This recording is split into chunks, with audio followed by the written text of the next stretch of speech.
آیا شما هم از اون دست آدم‌هایی هستید که فکر میکنن یه اقلیت کوچیک داره کل دنیا رو میچرخونه؟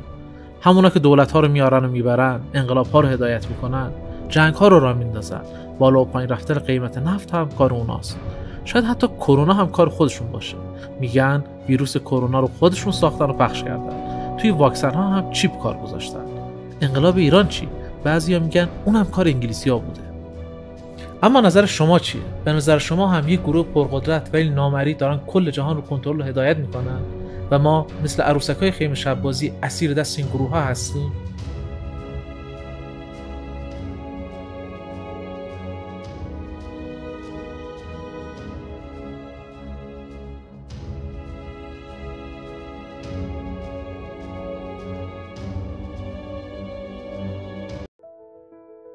سلام، من آروین مرادی هستم، دکترای فلسفه و مترجم آثار فلسفی. تو این ویدیو قصد دارم به سراغ تئوریای توطئه برم تا با همدیگه ببینیم که تئوریای توطئه اساساً چی هستن. چی میشه که عده زیادی از افراد به این تئوری‌ها علاقه پیدا میکنن و جذبش میشن؟ ریشه های علاقه به این تئوری‌ها توی ایران چیه و مردم ایران چرا جذب این تئوری‌ها شدن؟ و بعد دست آخر ببینیم که فلسفه چه رویکردی درباره این تئوری‌ها داره. سال 1349 ایرج پزشکزاد یه رمانی می‌نویسه به اسم دایجان ناپل اون. چند سال بعد هم ناصر تقوی سریالشو میسازه. حکایت اون رمان حکایت یه آدمیه که تصور میکنه انگلیسی‌ها دارن دائم علیهش دسیسه و توطئه میکنن. اون توی همه چیز رد پای انگلیسی‌ها رو میبینه و فکر میکنه انگلیسی‌ها قصد جونشو کردن. کار تا جایی بالا میگیره که اون حتی به بعضی از افراد خانواده و حتی همسایه‌هاش شک پیدا میکنه. فکر میکنه همه مزدور و جاسوس انگلیسی‌ها هستن که میخوان بهش ضربه بزنن. دست آخر هم دچار جنون و پارانویا میشه و از دنیا میره. اما چی میشه که ایرج پزشکزاد روی این مفهوم دست میذاره؟ چه چیزی رو توی فرهنگ و ذهنیت ایرانی‌ها دیده بود که درباره این مسئله سریال ساخته بود؟ در واقع مسئله برمیگرده به اینکه ایرانی‌ها یه نفرت تاریخی از انگلیسی‌ها یا خارجی‌ها دارن به طور کلی، خصوصا انگلیسی‌ها. مسئله برمیگرده به کودتای رضاخان. رضاخان به کمک انگلیسی‌ها بود که علیه حکومت قاجار کودتا کرد و سلسله قاجاری را از بین برد و خودش رو حاکم. در واقع بدون کمک انگلیسی‌ها اون کودتا ممکن نبود. ماجرا اما همینجا تمام نشد. سال 1320 که انگلیسی‌ها به همراه بقیه متحدینشون تو جریان جنگ جهانی دوم به ایران حمله کردن، همین رضا شاه رو که خودشون آورده بودن برداشتن و پسرش رو جایگزین کردن. اما باز هم این پایان ماجرا نبود. دوباره توی کودتای 28 مرداد رد پای انگلیسی‌ها رو می‌بینیم. انگلیسی‌ها به محمد رضا کمک کردن تا علیه دولت مصدق کودتا کنه تا جلوی ملی شدن صنعت نفت رو بگیره. قبلا هم قراردادهای مثل دارسی توی ذهنیت ایرانی‌ها خیلی اثر منفی گذاشته بود. انگلیسی‌ها نفت ایران استخراج می‌کردن و از فروش اون نفت سهم ناچیز رو به ایرانی‌ها میدادن. بیشترش واسه خودشون برمی‌داشتن. همه اینها باعث شده بود که ایرانی‌ها یه ذهنیت خیلی خیلی منفی نسبت به انگلیسی‌ها پیدا کنن و فکر کنن که همه کارها کار انگلیسی‌هاست. و تا همین امروز هم این ذهنیت باقی مونده. مثلا جک استرا وزیر خارجه سابق انگلیس درباره این یه جمله معروفی داره، میگه که تنها کشوری توی دنیا که فکر میکنه ما انگلیسی‌ها هنوز ابرقدرت جهان و معمارش هستیم ایرانی‌ها هستن. حتی یک کتابی داره به نام کار انگلیسی‌هاست. یعنی انگار این ذهنیت کار انگلیسی‌ها، ذهنیت توطئه، ذهنیت دشمنی که همواره اون بیرون نشسته و داره ما رو کنترل میکنه توی خون ایرانی‌ها رفته. اما فقط اتفاقای دوره معاصر و دخالت انگلیسی‌ها نبود که باعث شد مردم ایران جذب این تئوری‌ها بشن. در واقع توی کل فرهنگ و تاریخ ایران المان‌هایی بوده که مردم رو به سمت این تئوری‌ها جذب می‌کنه. ببین تئوری‌های توطئه با چیزی نسبت دارن که ما بهشون میگیم جبرگرایی. تئوری توطئه چیه؟ تئوری توطئه عمدتاً حول این محور میچرخن که یک سری گروه پرقدرت و قوی که ما اونها نمیبینیم وجود دارن که از بالا همه چیز دارن کنترل و هدایت میکنن. در واقع کاری از ما ساخته نیست، چون که همه چیز دست اون نیروهای قوی و قدرتمنده. به عبارتی که نوع جبرگرایی توی تئوری‌های توطئه هست، اینکه ما کاری از ما ساخته نیست و هر تلاش ما به جایی نمیرسه، چون که قدرت‌های بسیار قوی اون پشت پرده نشستن و دارن همه چیز رو کنترل میکنن.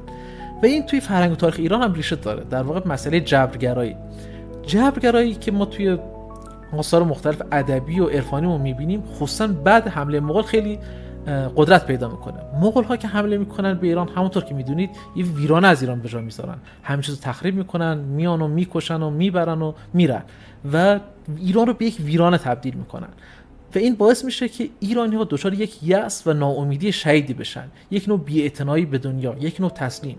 ایرانی‌هایی که دیدن کاری از دستشون در برابر مغول‌ها برنمی اومد، به سراغ عرفان رفتن. عرفان چیه؟ یه نوع تسلیم، یک نوع فاصله گیری از جهان، اجتماع، جامعه، سیاست و فرهنگ و گوشه‌نشینی و عزلت، در واقع یک نوع تسلیم شدن و تن دادن به اتفاقاتی که داره میفته و یک نوع تلاش برای رستگاری فردی. این انگار نمیشه کاری کرد.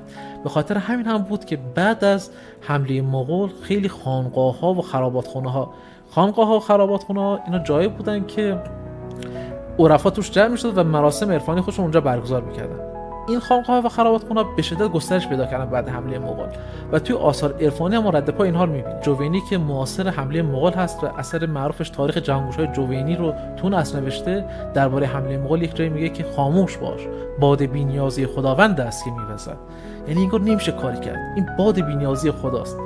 و حتی قبل از حمله مغول ما توی اشعار خیام مثلا داریم که میگه ما لعبتکانیم و فلک لعبت باز. ما عروسکای خیمه شب بازی هستیم، عروسکیم که یک گروه دیگه، یک نیروی دیگه داره ما رو کنترل میکنه. حتی حافظ هم یک بیت معروفی داره که میگه رضا به داده بده و از جبین گره بگشا که بر من و تو در اختیار نگشاده است. این تفکر جبرگرایی یک شباهت خیلی خاصی داره به این تئوریای توطئه. توی هر دو تا این تفکرها یک نیروهای نامری دارن جهان رو کنترل میکنن. حالا توی تفکر سنتی اون نیروی نامری یک نیروی کیهانی و بزرگ بود که داشت جهان رو کنترل و هدایت میکرد. توی تئوری توطئه اون نیروی نامری یک گروه پرقدرتی که ما اونها رو نمیبینیم. توی هر جفتش یک سری نیروهای نادیدنی و پرقدرت در کارن که سرنوشت همه چیز رو دارن هدایت میکنن و رقم میزنن. اما این مختص ایرانی‌ها نیست، بلکه توی کل جهان هم تئوری توطئه وجود دارن و خیلی از افراد بهشون باور دارن. شاید باورتون نشه، اما هنوز هم افرادی هستن که فکر میکنن زمین تخته و خورشید دور زمین میچرخه. اونا نظریه خورشید مرکزی رو باور ندارن و اون رو دروغ رسانه‌ها و دانشمندان میدونن. اونا حتی شواهدی رو که مؤید گردش زمین به دور خورشید رد میکنن. میگن که تصاویر تلسکوپی و ماهواره‌ای که داره تولید میشه همه اینها دروغه. اینا یه سری مسیحی‌های تندرو هستن که معتقدن این دروغ‌ها برای تضعیف باور ما به مسیحیت ساخته شده. یا حتی گروه هستن که گرمایش جهانی و تغییرات اقلیمی رو انکار میکنن، میگن همچین چیزی در کار نیست. یا حتی بدتر افرادی هستن که قائل به چیزی به نام پروژه هارپ. پروژه هارپ یه پروژه‌ایه که عمدن زلزله‌ها رو در جای مختلف دنیا به وجود میاره. یعنی میخوام بگم که این تئوری توطئه مختص ایرانی‌ها نیست، بلکه تو جای جای جهان وجود داره. خصوصا دولت‌ها و سیاستمدارها خیلی روی مفهوم تئوری توطئه کار میکنن، روش مانور میدن، به این خاطر که با کمک این تئوری میتونن مردم رو از دشمن فرضی بترسونن. اگه بی‌کفایتی هست، اگه مشکلی هست، اگه بحرانی هست، همواره اون رو به یک دشمن خارجی، به یک دست نامری نسبت میدن، به یک دوگانه میسازن، یک دوگانه خیر و شر که شر اون ور نشسته داره توطئه میکنه، دسته میچینه، داره زندگی مردم رو تباه میکنه و خودشون به عنوان یک نیروی روشنایی، یک نوری معرفی میکنن که در برابر این شر قیام کرده و با ترسوندن مردم از خودشون سلب مسئولیت میکنن و میگن اگه شما مشکلی دارید، اگه بی‌کفایتی هست، اگه بحرانی هست، کار این دشمن خارجیه. برای مثال ترامپ خیلی روی این مفهوم کار کرد و توی کمپین‌های تبلیغاتی ازش استفاده کرد. ترامپ بود که مفهوم فیک نیوز رو ساخت. فیک نیوز یعنی چی؟ یعنی اخبار دروغ. میگفت این رسانه‌ها دارن به شما دروغ میگن، علیه شما دارن توطئه میکنن. یک سری گروه قدرتمند هست که نمیذارن شما موفق بشید، نمیذارن آمریکا پیشرفت کنه، مردم رو اسیر خودش کرده. و به این ترتیب ترامپ اومد سر کار. حتی یک شبکه اجتماعی خاص خودش رو ساخت به نام توروس. توروس یعنی حقیقت. یعنی چی؟ یعنی بقیه رسانه‌ها دارن دروغ میگن، رسانه‌ها اخبار جعلی میدن، فیک نیوز دارن میدن و منم که دارم به شما حقیقت رو میگم. به عبارتی میخوام بگم که این دشمن سازی توی قلب تئوری‌های توطئه وجود داره و تئوری‌های توطئه به شدت به در سیاستمداران میخورن. حالا وقتش که ببینیم مردم چرا جذب تئوری‌های توطئه میشن. چرا تئوری‌های توطئه اینقدر جذابن؟ اولین دلیل اینه که تئوری‌های توطئه جواب ساده به پرسش‌های پیچیده میدن. مسائلی که مطرح میشه تو عرصه جهانی خب میدونید عوامل خیلی خیلی پیچیده‌ای داره. منتها تئوری توطئه یک پاسخ خیلی ساده به همه اونها میدن. برای مثال وقتی جنگ میشه، خب جنگ عوامل خیلی پیچیده‌ای داره، عوامل اقتصادی داره، امنیتی داره، فرهنگی داره، جغرافیایی داره. ولی تئوری توطئه یک پاسخ ساده دارن. یک گروه قدرتمند میخواد این حکومت بره و اون یکی حکومت بیاد. جواب خیلی خیلی ساده است. یا کرونا چرا پخش شد؟ خب هنوز علت اصلی این که کرونا چرا پخش شد، چطور به وجود اومد، برای دانشمندان مشخص نیست. اما این مردم عادی که شاید هیچ تخصصی ندارن یک جواب خیلی ساده به این پرسش میدن. یا مثلا انقلاب‌ها رو در نظر بگیرید. انقلاب‌ها پیدای خیلی پیچیده‌این و رخ دادنشون تابع عوامل خیلی زیادیه. منتها طرفداران تئوری توطئه یک پاسخ خیلی راحت دارن. قدرت‌های بزرگ خواستن که این حکومت بره، به خاطر همین اونجا انقلاب کردن. و اگه فلان حکومت مونده، به این خاطر بوده که قدرت‌های بزرگ نمی‌خوان این حکومت بره. یعنی تمامی عوامل دیگر نادیده میگیرن. اراده مردم، نیروهای مردمی، عوامل اقتصادی، فرهنگی، ایدئولوژیک همین ها نادیده میگیرن و صرفا همه چیز رو تابع اون قدرت‌های بزرگ میکنن. به عبارتی به همه سوال‌های پیچیده تئوری توته پاسخ ساده میدن. البته بگم که این مختص افراد عادی و مردم عادی نیست، حتی دانشمندان از پاسخ‌های پیچیده فرار میکنن. یک عبارت معروفی هست توی فلسفه که از ویتگنشتاین نقل قول میشه که میگه سادگی مهر صدق است. یعنی برای اینکه ما به صدق برسیم دنبال نظر ساده باشیم. توی علم هم داریم دانشمندا وقتی با دو تا نظر مواجهن که به یکسان یک پدیده رو توجیه میکنه و توضیح میده، دوست دارن اون به سراغ نظریه ساده برن و اون رو بپذیرن. انگار ذهن انسان به دنبال سادگیه. هم توی علم هم توی ریاضیات اگه ببینید اونجا دانشمندان و ریاضیدانان به دنبال نظریه‌ای که میتونن به شکل ساده‌تری جهان رو توضیح بدن. حتی یک فیلسوف کلاسیک هست به نام یک فیلسوف قرون وسطا که میشه گفت آخرین فیلسوف برجسته قرون وسطاست، به نام اوکام، نظریه‌ای داره به نام تیغ اوکام. تیغ اوکام چیه؟ میگه که شما یک تیغ بردارید و مسائل پیچیده نظرتون بزنید، هر چیزی که اضافیه، هر چیزی که به در نمیخوره حذف کنید. سعی کنید یک نظریه ساده و منسجم ارائه بدید، از پیچیدگی فرار کنید، چون که پاسخهای ساده پاسخهای بهتری هست. حالا شما این رو در نظر بگیرید که وقتی وضع واسه دانشمندا اینه، مردم عادی دیگه چطورین؟ خب طبیعیه که مردم عادی به دنبال نظریه ساده باشن. منتها نظریه‌های تئوری توته پاسخهای بیش از حد ساده‌ای رو میدن و به همین خاطر مردم هم خیلی جذب اونها میشن. علت دیگه اینه که مردم اساسا نیاز به پاسخ دارن، یعنی نیاز دارن این عوامل رو بفهمن. فارغ از پیچیدگی یا سادگی، به هر حال باید یک جوابی رو پیدا کنن، یک جوابی داشته باشن. و انسان از ندانستن فرار میکنه، از ندانستن بیزاره. انسان امر منفی و بدی رو که میشناسه به امر ناشناخته ترجیح میده. ذهن ما از چیزهای ناشناخته فرار میکنه، میترسه از اونها و به خاطر همین میگرده دنبال پدیده‌ها و توضیحایی که بتونه اون امر ناشناخته رو توضیح بده. وقتی که مسئله مثل کرونا اتفاق میفته، مسئله بزرگی مثل جنگ اتفاق میفته، انقلاب اتفاق میفتن، ذهن انسان نمیتونه بگرده و همه عوامل رو بفهمه، نمیتونه کنترل کنه. از انقلاب میترسه، از جنگ میترسه، از کرونا میترسه و همه اینا باعث میشه که دنبال یک پاسخ دم دستی باشه که توضیح بده این رو براش. و وقتی نتونه پاسخهای پیچیده رو بفهمه، میره سراغ پاسخهای ساده. و تئوری توته این پاسخهای ساده رو میدن.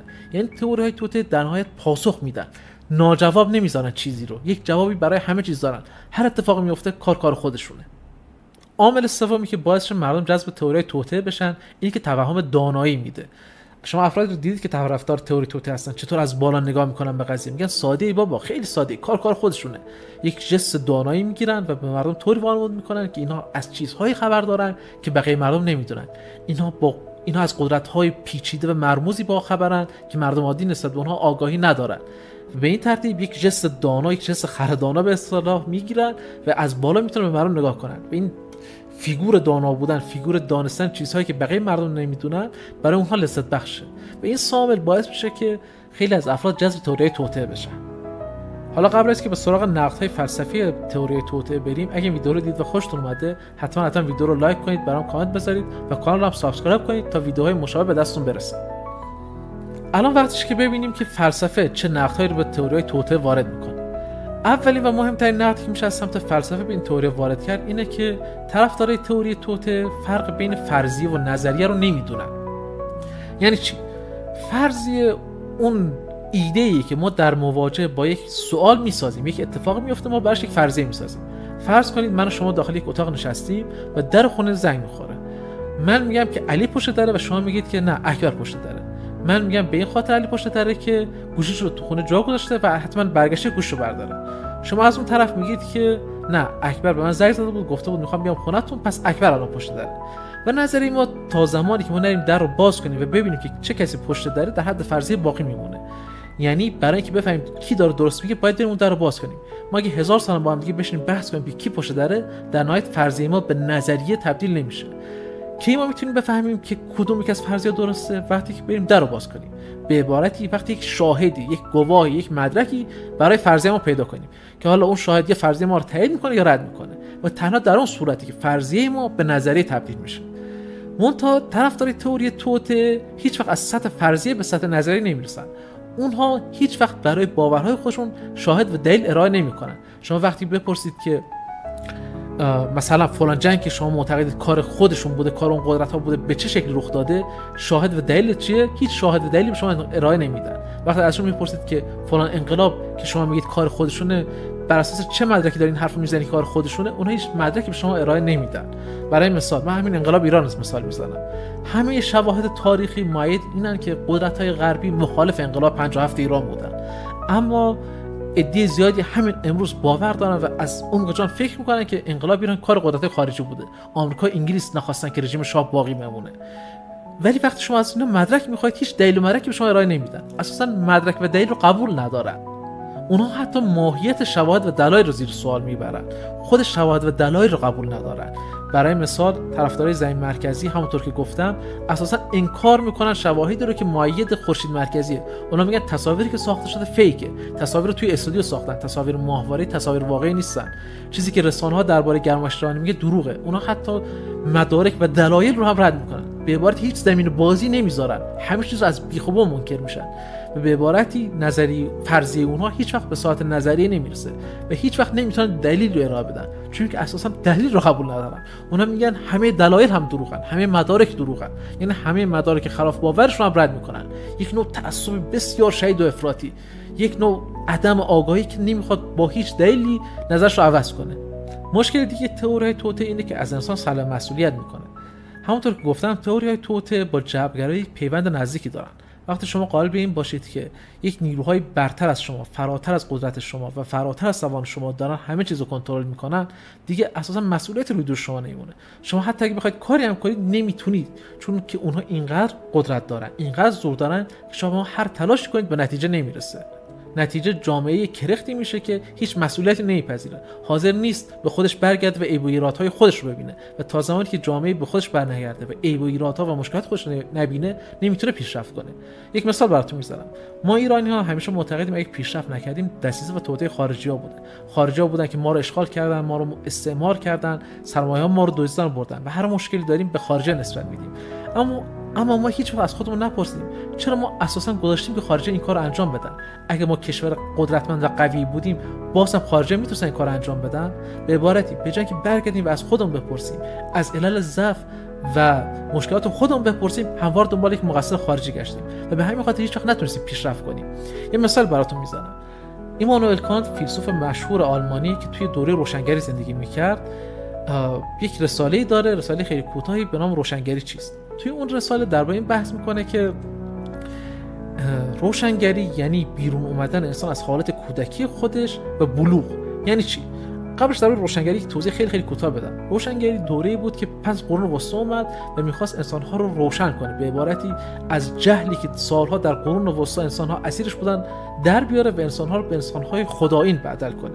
انسان خدایین انسانیه که خودش برای خودش تصمیم میگیره، خودش میتونه سرنوشت خودش رو رقم بزنه، اینطور نیست که دیگران و نیروهای دیگه براش تصمیم بگیرن. به همین خاطر کانت روشنگری رو تشبیه میکنه به حالت فردی که از دوره کودکی در اومده. شما کودک رو در نظر بگیرید، کودک کسیه که اختیار از خودش نداره، دیگران براش تصمیم میگیرن. کودک هر جا دلش بخواد نمیتونه بره، خانواده واسش تصمیم میگیره که چی بخوره، کجا بره، کجا بیاد، چی ببینه، همین افکار و عقاید رو خانواده بهش میده. انسان وقتی بالغ میشه که خودش میتونه تصمیم بگیره و تنها شرط و یکی از شروط پیشرفت همینه که انسان به موجود خدایی تبدیل بشه. دست آخر یک نکته پایانی رو بگم. من نمیگم که توطئه بیرونی وجود نداره، توطئه ها وجود دارن، منتها ذهنیت توهم توطئه همواره وجود داره و انسان‌ها رو اسیر خودش میکنه و راه چاره خلاصی ما از اینها اینه که همونطور که تو بحث فرضیه و نظریه گفتم، ما همواره به دنبال شواهد بگردیم. هر موقع دیدیم که یک تئوری توی ذهنمون هست، یک فرضیه در واقع توی ذهنمون شکل میگیره، سعی کنیم اون رو به تئوری تبدیل کنیم، اون رو به نظریه تبدیل کنیم. از چه طریقی؟ همونطور که گفتم، از طریق شواهد و دلایل. ما باید ببینیم که شواهد و دلایل چی میگن. آیا شواهد و دلایل باورهای ما رو تایید میکنن یا رد میکنن؟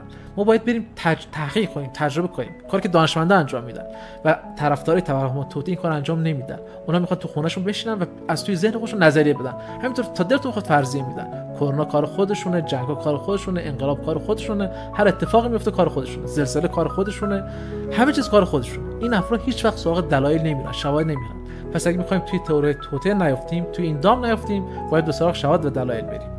ممنون از اینکه ویدیو رو تا آخر دیدید.